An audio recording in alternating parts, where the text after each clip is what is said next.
Introduction. The treatment of seriously injured patients requires repeat assessment of the injuries and the institution of life-preserving therapy. Because time is of the essence, a systematic approach that can be reviewed and practiced is the most effective. This operation to reach primary survey, resuscitation, done to primary survey, and resuscitation considered after secondary survey. Adjuncts of the secondary surveys continued. Post resuscitation, monitoring and evaluation, and definite care. The primary and secondary surveys should be repeated frequently to identify any determination in the patient status to determine whether it is necessary to institute any treatment or when adverse change are identified. The assessment sequence presented in this chapter reflects linear or longitudinal progression of patients.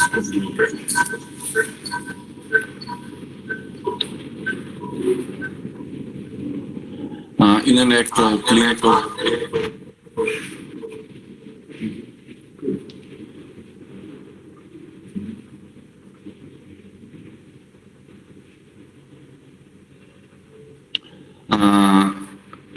clinical situation, many of these activities occur in parallel or simultaneously. The longitudinal progression of the assessment process allows the doctor an opportunity to mentally review progress of an actual trauma resuscitations. It lays principles guide the assessment and resuscitation of the injured patients. The judgment is required to determine which procedures are necessary because not all patients require all these procedures. Preparation. Preparation for the trauma patients occur in two different clinical settings. First, during the pre-hospital phase, all events must be coordinated with the doctors at the receiving hospital. Second, during the hospital phase, preparation must be made to repeatedly facilitate the trauma patient's resuscitation. Pre-hospital phase. Coordination with the pre-hospital agency and personnel can greatly expedite treatment in the files. The pre-hospital system should be set up to notify the receiving hospital before personnel transport the patient from the center. This allows for mobilization of the hospital's trauma team members so that the necessary personnel and resources are present in the emergency department at the time of the patient's arrival. During the pre-hospital phase, emphasis should be placed on airway, maintains control of external bleeding and shock immobilization of the patient and immediate transport of the closed appropriate facility. Preferably in a verified trauma center, effort should be made to minimize sense time. Emphasis also should be placed on obtaining and reporting information needed for triage of the hospital, age, time of injury, events related to the injury, and patient history. The mechanism of injury can suggest the degree of injury as well as specific injuries for which the patient must be evaluated. Hospital phase. Advanced planning for the trauma patient's arrival is essential, ideally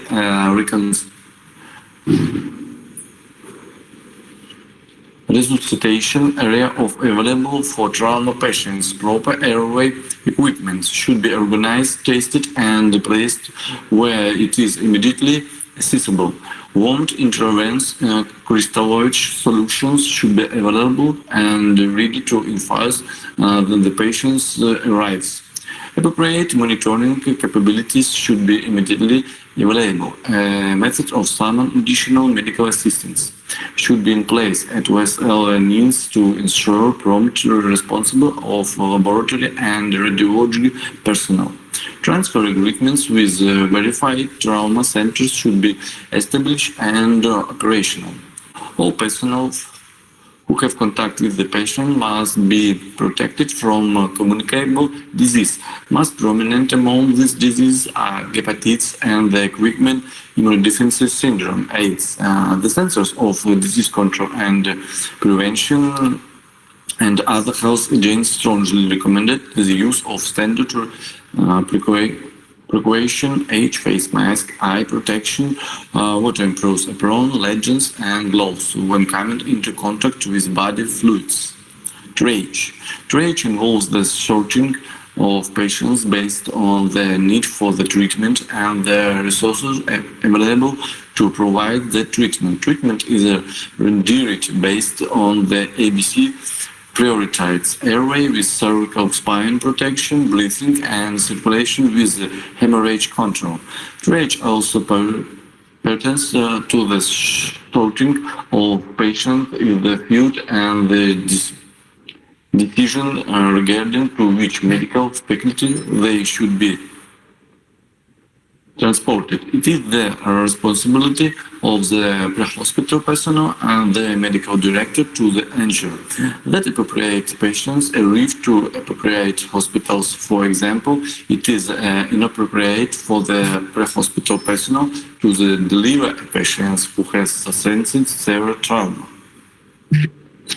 to a hospital that is not trauma center if the trauma center is available at another hospital. Pre-hospital trauma scoring is helpful in identifying severely injured patients who should be transported to a trauma center. Two types of triage situation usually exist: multiple casualties and mass casualties. Multiple casualties. In multiple casualty incidents, the number of patients and the severity of the injuries do not exceed the ability of the faculty to render care. In such situations, patients with life-threatening problems and those sustained multiple system injuries are treated first. The use of pre-hospital care protocols and online medical direction can be effective and improve care indicated in the field. Periodic multidisciplinary review of the care provided throughout quality improvement activities is essential.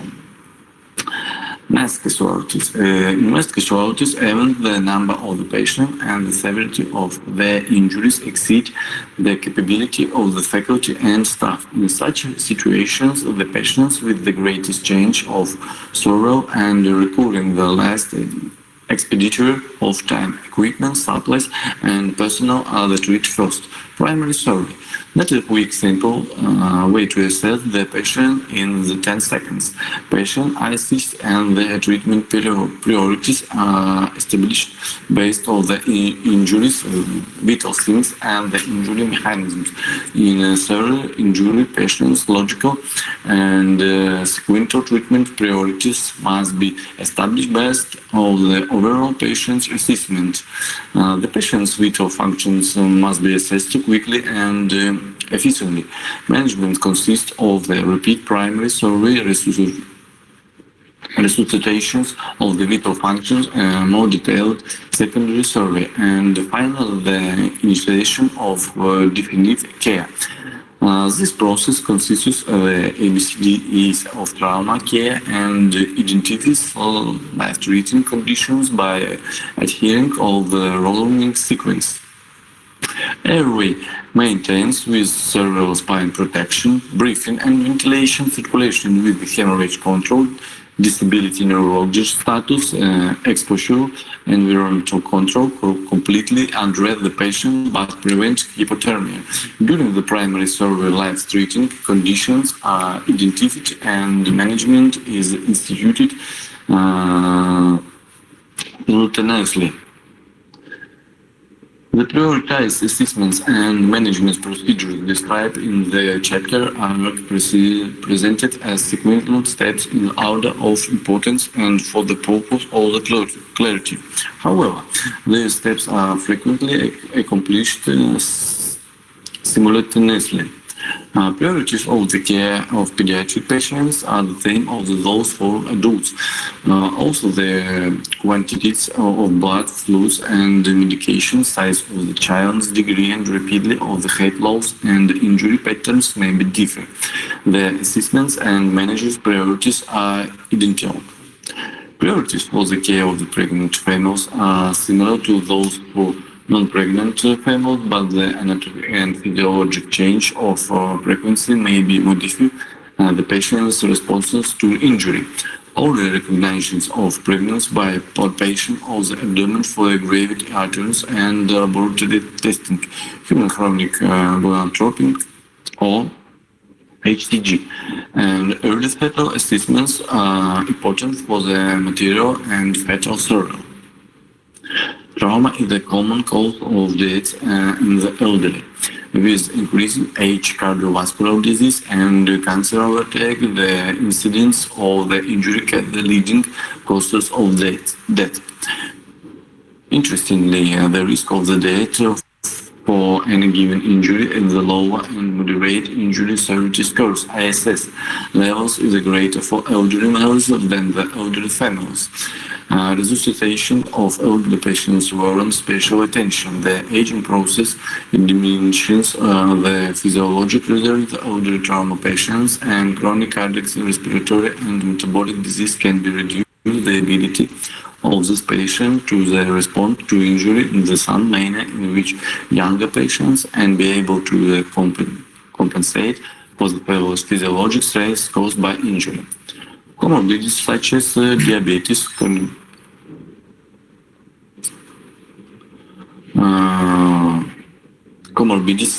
congestive heart failure, coronary artery disease, restrictive and obstructive pulmonary disease, coagulopathy, liver disease, and peripheral vascular disease are more common in older patients and adversely do affect outcomes following injury. In addition, the long-term use of the medication may after the usual physiologic response to injury, and the narrow therapeutic window frequently leads to over-resuscitation of under-resuscitation in this patient population. As such, as early invasive monitoring is frequently available adjunct to management. Despite these effects, most elderly trauma patients recover and return to their pre-injury level of independent activity of appropriately treated. Prompt aggressive reconstructions and the early recognition of pre-existing medical conditions and medication use can be improved through in this patient group.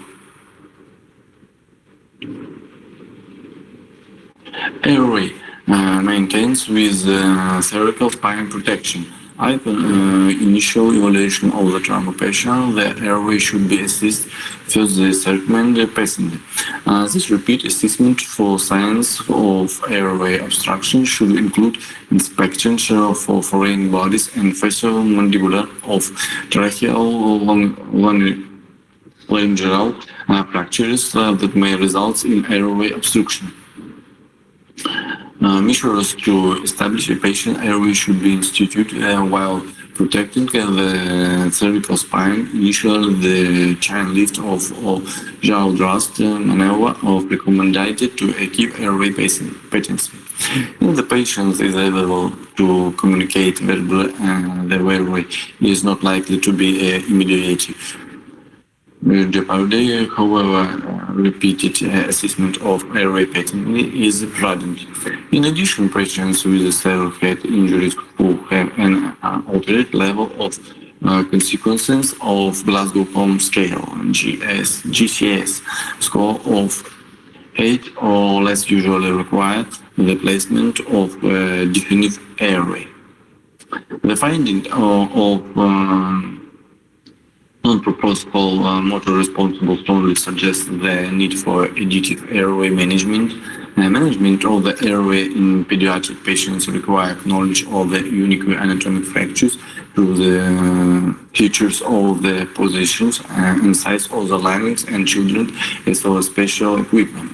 While assisting in managing the patient airway, great care should be taken to prevent excessive movement of the cervical spine. The patient's head and neck should not be hyperextended, hyperflexed, or rotated to establish and maintain the airway. Based on a history of a traumatic incidents, loss of stability of the cervical spine should be suspect.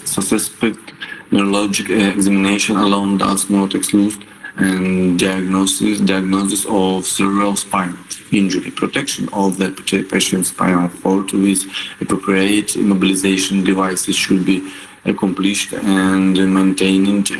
If immobilization devices must be removed temporarily, one member of the trauma team should be manually stabilize the patient's head and neck using immobilization techniques. The stabilization equipment used to protect the patient's spinal cord should be left in place until cervical spine injury has been excluded. Protection of the spine and the spinal cord of the critically important management principle. Cervical spine radiographs may be obtained to confirm or exclude injury once immediate of potentially life-threatening condition have been addressed.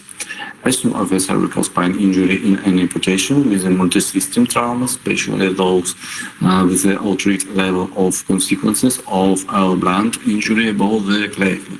Every effort should be made to promptly identify airway compromise and secure a definite airway. Equally important is the necessity of recognizing the potential of progressive airway loss. Frequent evaluation of airway patency is essential to identify and treat patients who are losing the ability to maintain an adequate airway. Breathing and ventilation.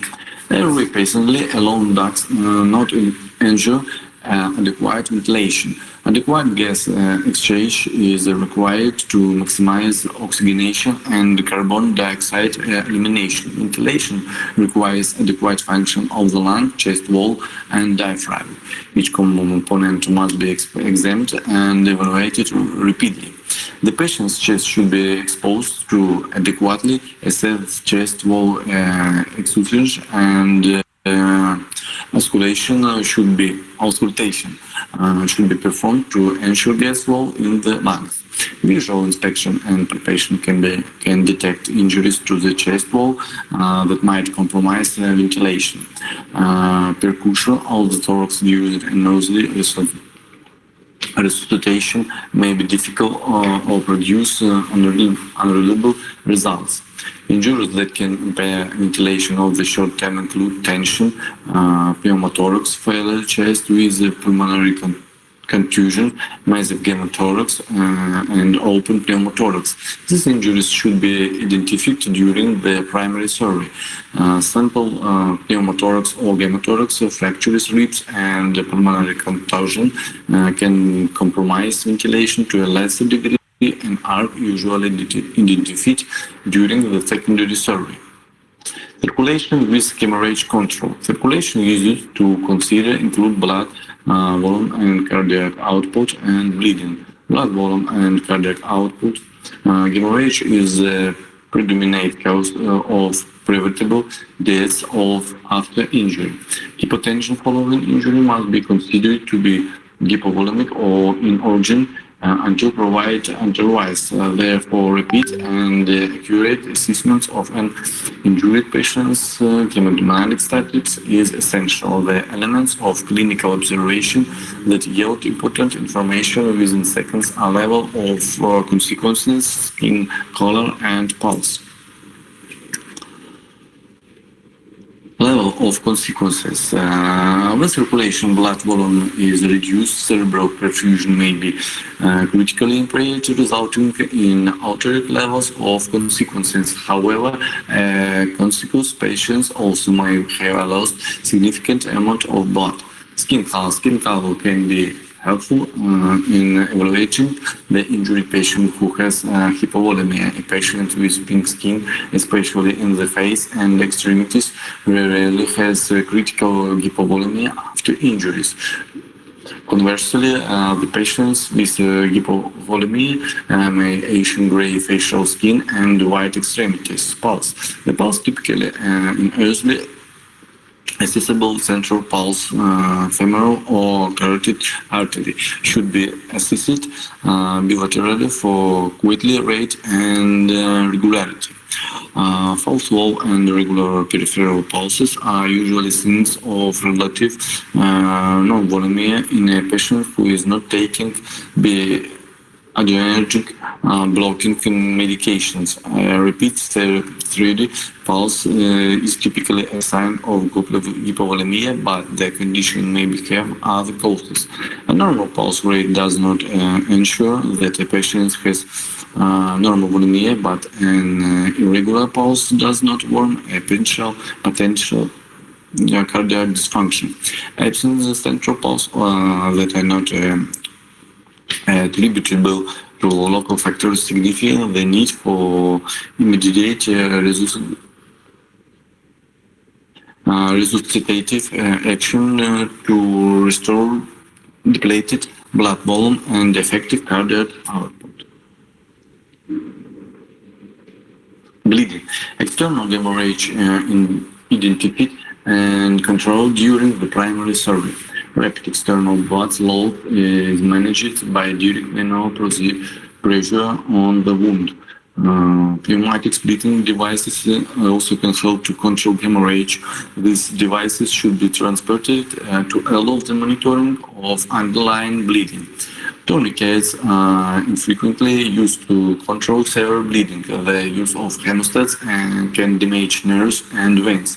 The major areas of acute blood loss are the chest, abdomen, retroperitoneal, pelvis, and long bones. Disability. A rapid neurologic evaluation is performed at the end of the primary surgery. This neurologic evaluation establishes the patient's level of consequences, pupillary size and reaction, lateralizing signs, and spinal cord injury level. The GCS is a quick, simple method for determining the levels of consequences that is predictive of patient's outcome, particularly the best motor responses. If it was not performed during the primary surgery, the GSS should be performed as part of the more detailed quantitative neurologic examination during the secondary surgery.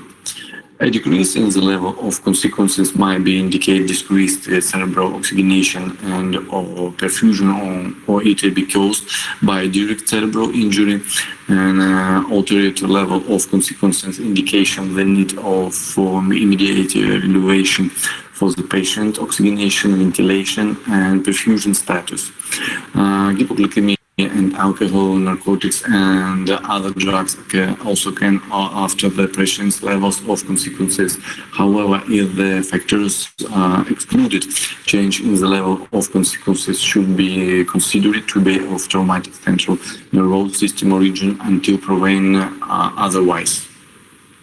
Exposure and internal control.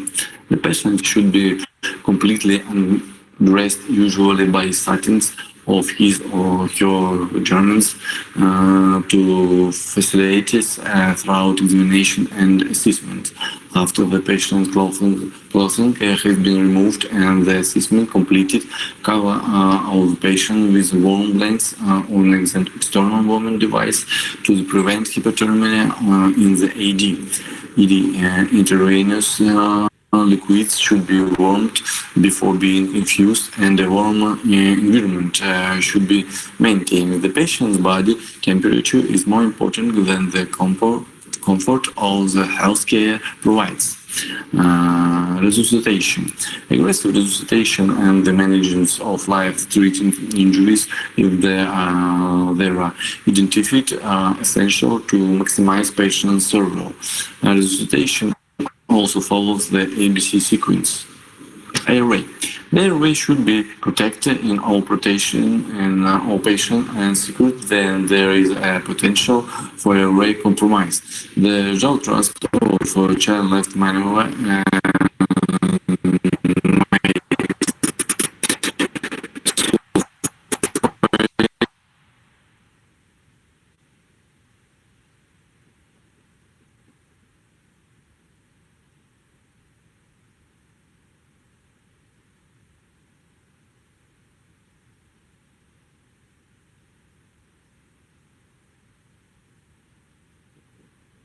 integrity.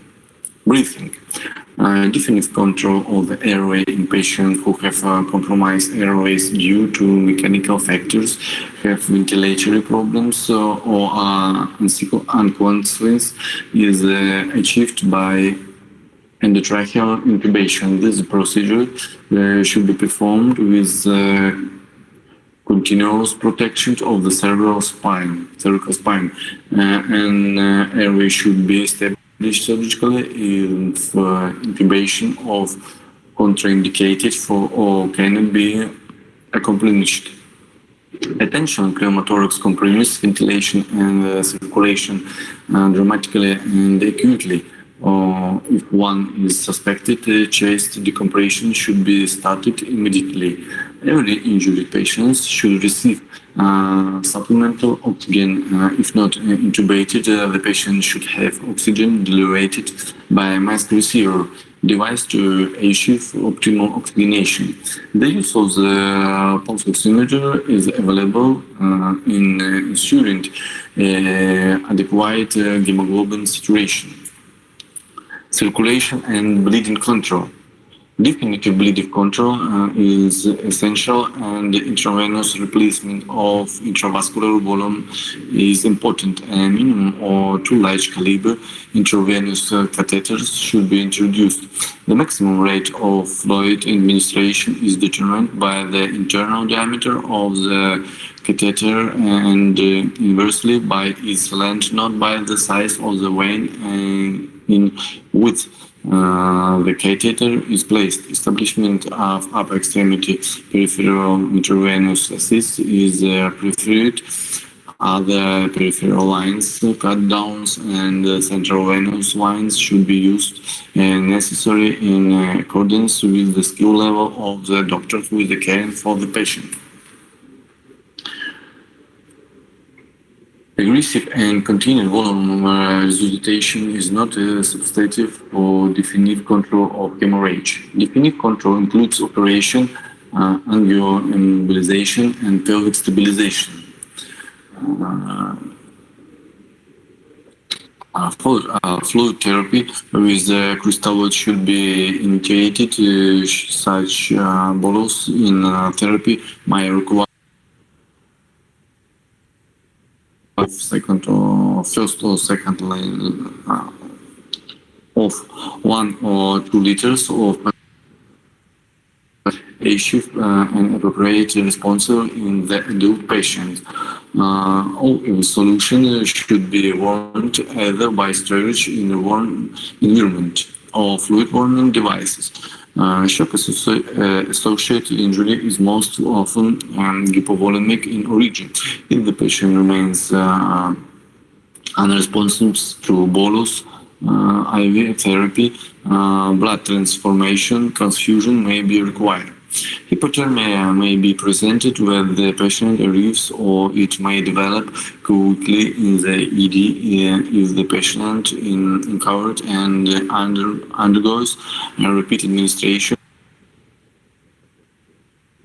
refrigeration blood. Hypothermia is a potentially lethal complication in usual patient and breast. The restored body temperature to normal. The temperature of the restored reactions are the use of a high-low flight warmer of a microwave oven the head crystalloids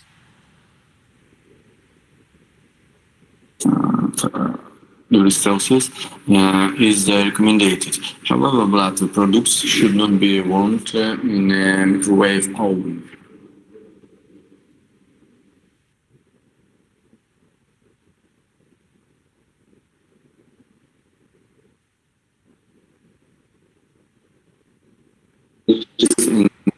Include electrocardiographic monitoring or urinary and gastric catheters, other monitoring such as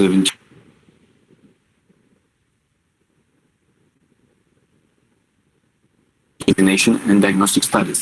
Electrocardiographic monitoring, ECG monitoring of all trauma patients is important. This is including unexplained tachycardia, atrial fibrillation, premature ventricular contractions, and ST segments change can indicate blunt cardiac injury. Pulses, electrical activity can indicate cardiac tamponade, tension pneumothorax, and or profound hypovolemia when bradycardia, aberrant conductions, and premorrhage bills are present. Hypoxia and hypoperfusion should be suspected immediately. Extreme hypothermia also produce these dysarrhythmias. Urinary and gastric catheters. Replacement of the urinary and gastric catheters should be considered as part of the resuscitation phase. Urine specimen should be submitted for the routine laboratory analysis.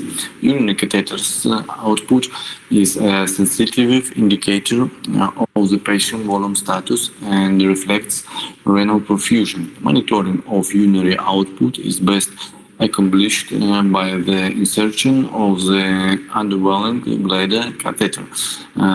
Transurethral bladder catheterization is contraindicated in patients in whom ureteral transaction is suspected.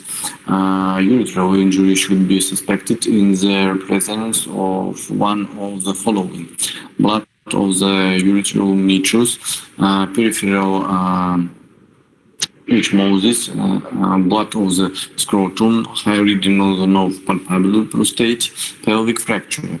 Accordingly, a urinary catheter should not be inserted before the rectum and genitalia have been examined. If uterine injury is suspected, uterine integrity should be confirmed by a retrograde ureterogram before the catheter is inserted. Gastric catheters. A gastric tube is indicated to reduce stomach distance and decrease the risk of aspiration. Decompression of the stomach reduces the risk of aspiration but does not prevent the entry. Thick or semi-solid gastric contents will not return through the tube, and the actual passage of the tube can induce vomiting. For the tube to be effective, it must be positioned properly, be attached to appropriate septum, and be functional. Blood in the gastric aspirate can be indicated or oropharyngeal blood. A traumatic insertion or actual injury to the upper digestive tract. If the cribriform plate is known to be fractured or a fracture is suspected, the gastric tube should be inserted early to prevent intracranial passage. In the situation, any nasopharyngeal instrumentation is potentially dangerous. Other monitoring adequate resistance is best assisted by improvement in physiological parameters such as pulse rate, blood pressure, pulse pressure, ventilatory rate, ABC levels, body temperature, and urinary output rather than the qualitative assessment done during the primary survey. Actual values for these parameters should be obtained as in practice after completing the primary survey. The periodic evaluation is prudent. Ventricular rate and ABC levels should be used to monitor the adequacy of respiration, and the tracheal tubes may be dislodged whenever the patient is moved. A colorimetric carbon dioxide detector is a device capable of detecting carbon dioxide in exhaled gas. Colorimetry or capnography is usual or confirmed when the endotracheal tube is properly located the respiratory tract of the patient on mechanical ventilation and not in the esophagus. However, it does not confirm proper placement of the tube in the trachea. Pulse oximetry. Pulse oximetry is a valuable adjunct for the monitoring oxygenation in injured patients. The pulse oximeter measures the oxygen saturation of hemoglobin colorimetrically, but it does not measure the partial pressure of oxygen. It also does not measure the partial pressure of carbon dioxide, which reflects the adequacy of ventilation. A small sensor is placed on the finger to rub or another convenient place. Most devices display pulse rates and oxygen saturation continuously. Hemoglobin saturation from the pulse oximeter should be compared with the value obtained from the ABC analysis. Inconsistency indicates that the last list of the two determinations is an error. Blood pressure. The blood pressure should be measured. It should be kept in mind throughout that it may be a pure measure of actual tissue perfusion.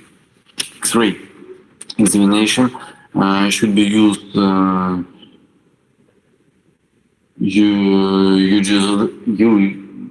digitally, and they should not delay patients' resuscitations. Anteroposterior chest and pelvic films often provide information that can guide resuscitation efforts of the patient with blunt trauma. Chest X-rays can show potentially life-threatening injuries that require treatment, and pelvic films can show fractures of the pelvis that indicate the need for early blood transfusions. These films can be taken in the resuscitation area with a portable X-ray unit, but it should not interrupt the resuscitation process. During the secondary surgery, complete cervical and thoracolumbar spine films may be obtained with a portable X-ray unit of the patient's care is not compromised, and the mechanism of injury suggests the possibility of spinal injury. In the patients with amputation who requires computed tomography of the brain, CT of the spine may be used as a method of radiographic assessment. Spinal cord protection that was established during the primary surgery should be maintained. An APHS film and additional film patient to the site of the suspected injury should be obtained. Essential diagnostic X-ray should be obtained even in the pregnant patients. Focus assessments, sonography in trauma, and diagnostic peritoneal lavage are the useful tools for the quick detection of acute intra-abdominal blood. The use depends on the skill and the experience of the doctor. Indication of the source of acute intra-abdominal blood loss may indicate the need for the operative control of hemorrhage. Consider need of the patient transfer during the primary surgery and resuscitation phase. The evaluating doctors frequently has obtained information to indicate the need to the transfer of the patient to another faculty. This transfer process may be initiated immediately by administration personnel and the directions of the examining doctor, while additional evaluation and resuscitation preventive measure being performed. Once all the decisions to transfer the patient has been made, communication between the referent and receiving doctors in session. Okay, it's all. Any questions?